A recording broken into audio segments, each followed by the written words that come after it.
Hello, everyone. Thank you for joining us this afternoon. My name is Tracy Hartledge, and I'm the sales representative and project coordinator here at Chiral Technologies. Welcome to our webinar, Protecting Your Chiral Columns for Optimal Performance. Presenting today is Dr. Weston Umstead, Technology Manager for Chiral Technologies. Dr. Umstead graduated from DeSales University in 2011 with a BS in Chemistry and Biochemistry.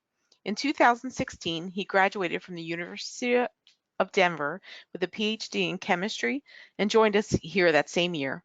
As technology manager, Dr. Umstead is responsible for new and emerging technologies and manages our core technical team, who are responsible for our in-house chiral screening and separation services. Before we begin, just a few notes. During the presentation, you will have the ability to submit questions to our technical team via your webinar screen, or you may email questions@cti.dicel.com. In the handout section of your menu, you'll find a copy of this presentation along with information on our column selection service. Enough from me, Dr. All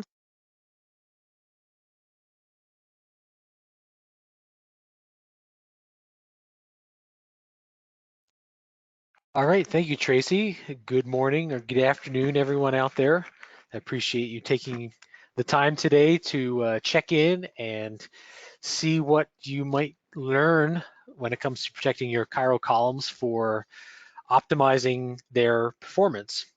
Now, I will, as a precursor note to this presentation, let you know that a lot of what you're going to hear might be similar things to what you've heard before when it comes to most chromatography columns, because the reality is a lot of the issues that face chiral columns is the same for C18A chiral columns, medium pressure chromatography columns, but there is a section at the end, actually dispersed all the way throughout this presentation, that are specific to chiral columns, and I'll kind of highlight those as we get there.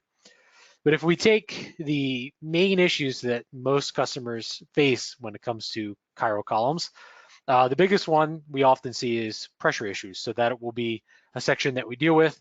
The second one's peak shape issues related either to chromatography or actually issues with the columns, as well as retention or selectivity issues.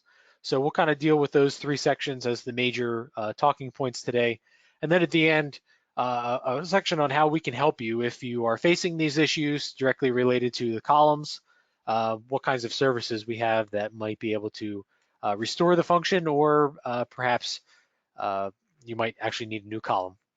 So we'll start with pressure issues. So what causes pressure issues? Primarily, it's going to be some kind of a blockage within the system.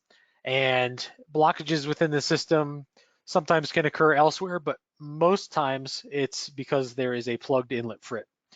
Now, the inlet frits get plugged from a number of different reasons. There's some kind of particulate matter, though, that's building up that's causing the pressure to spike. It can either be some kind of an insoluble material in the sample. It could be some particulate coming from the wearing of your pump, the pump seals, or the rotors. There could be some mobile phase incompatibility issues with sample solubility. So for instance, you have your sample dissolved in 100% ethanol. You go and inject it on the column with a mobile phase that's high in hexanes, 90-10, for instance. And sometimes we'll see the sample actually crash out because it's not soluble in the hexane. There can also be some mobile phase component crashing out inside the column. So if you've got a buffered aqueous system, for instance, the salt can sometimes crash out inside the column.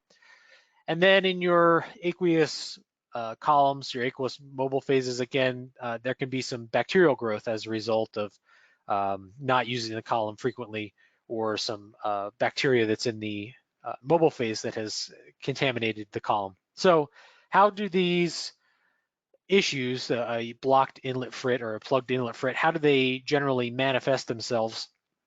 We normally see it resulting in split peaks. So this is an example from a review article from John Dolan in the LCGC magazine back in 2008.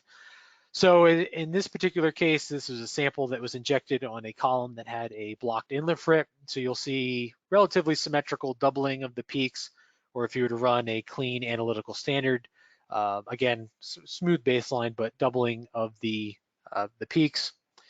You could also see it manifesting itself in some severe peak tailing, as in this particular case here, or in maybe not as obvious of a case, you might actually see a shoulder in the backside of the peak. And these make sense when you look at what exactly is happening on the column as a result of a blockage within the inlet frit. So in a perfect column case, so your inlet frit's not blocked at all, your analytes are coming through the column in one uniform flow.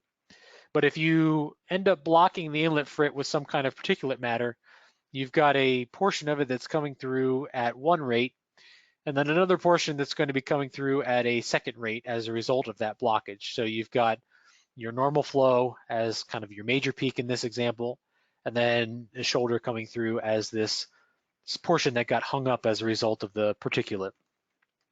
So what happens? It's blocked. How can you diagnose this issue? How do you know for sure that it's a blocked inlet frit?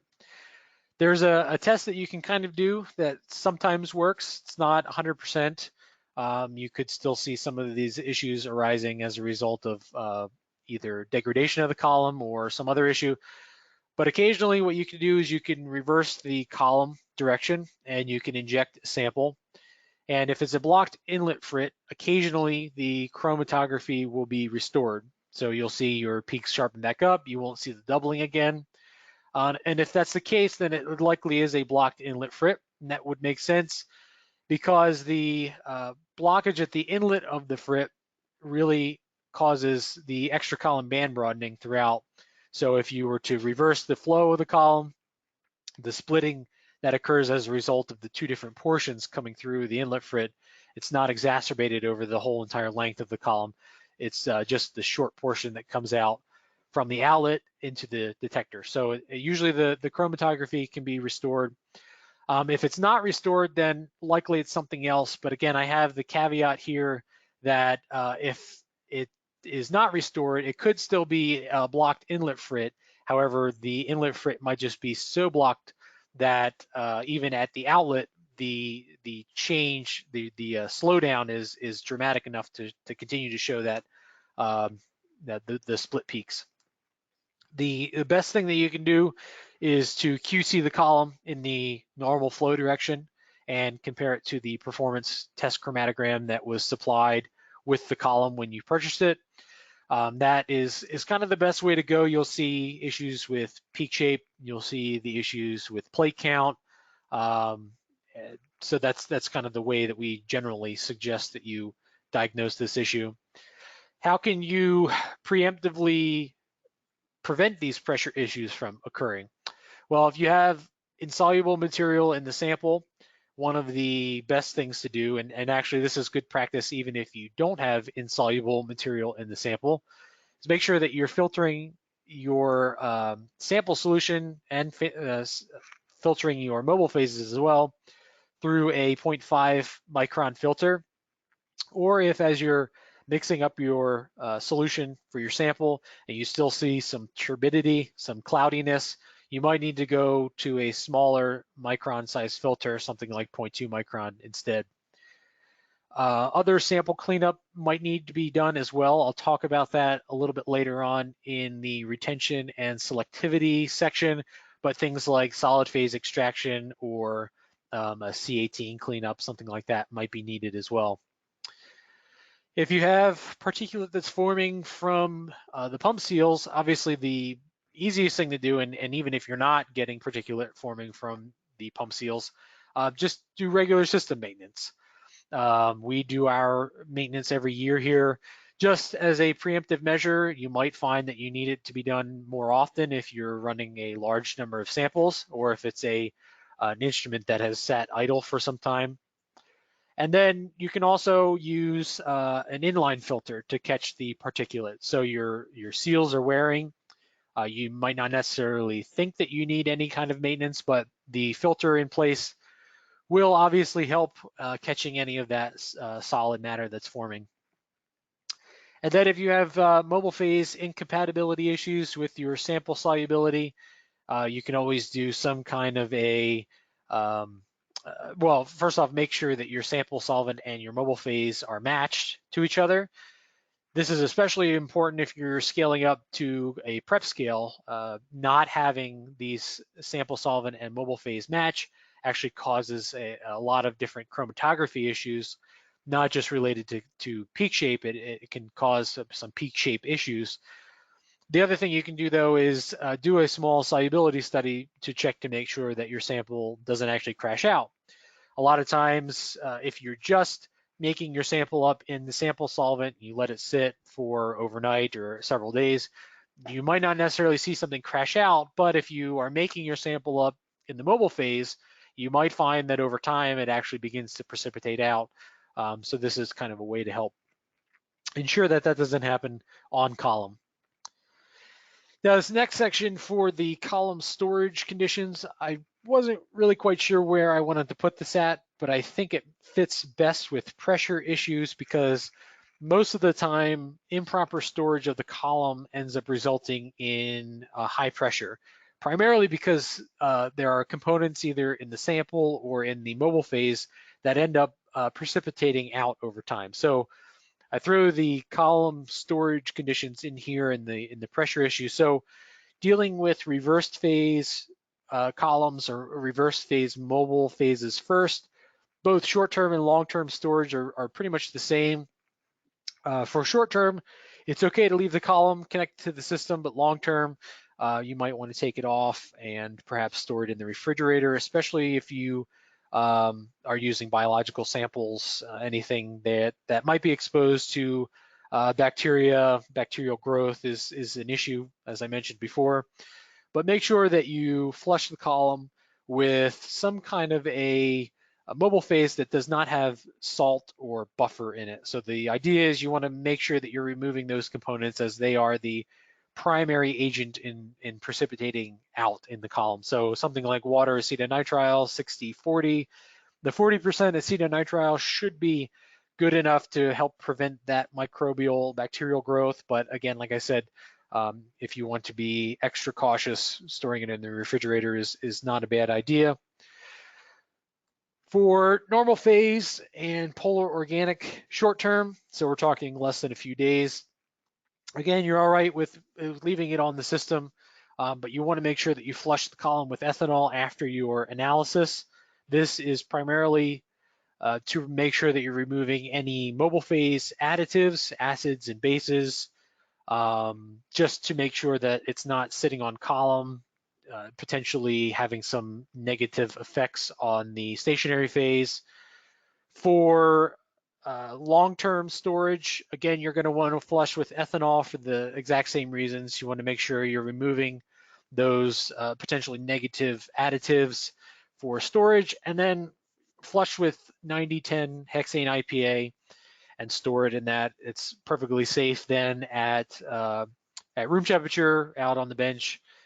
If you are using your columns kind of interchangeably for polar organic mode and normal phase, or you're running your columns in polar organic mode and you obviously need to store it in this 9010 hexane IPA mixture, it's extremely important that you do the ethanol flush before you go and do the 9010 hexane IPA storage conditions, especially if you are running your samples with 100% acetonitrile or 100% methanol, because those two solvents are not miscible with the high percentage of hexane.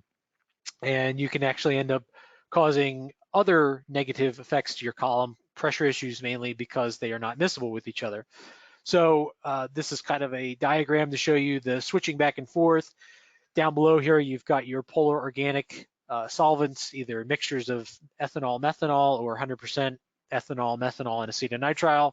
You can use something like 2-propanol or IPA as an intermediary solvent, or as I suggested on the last slide, 100% ethanol works as well.